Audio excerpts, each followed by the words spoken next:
Соёлын өвийн үндэсний төв толилуулж байна.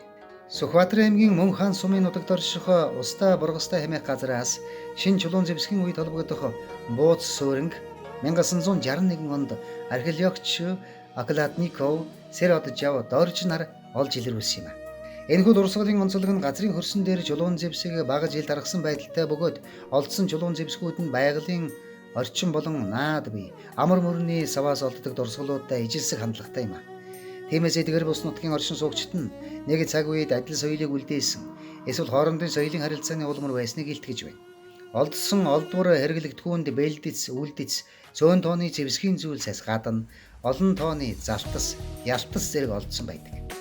Энд ялтас цуулан авсан үлдэцүүд голлож байгаа бөгөөд цуулсан ялтсаар зуулга ир худаг хэлбэрийн зэвсэг голлон хэрглэж байжээ. Зэвсэг багжийн төрөлд байгаа термин чулуу, буудаан нунтаглагч нухуур зэрэг зэвсэг нь газар тариалантай холбоотой бол бичил зэвсгүүд болох хянгар, хусуур, үзүүр мэс, сумын зэв, хутхан ялтас зэрэг нь ан агнуур аж ахуйн зориулттай зэвсэг юм. Дурсгалаас олдсон зэвсэг багжийн зүйлс нь хийсэн материалын хувьд олон төрөл байгаа хэдий ч он цагийн хувьд мезолитийн төгсгөл, неолитийн эхэн үед холбогдно.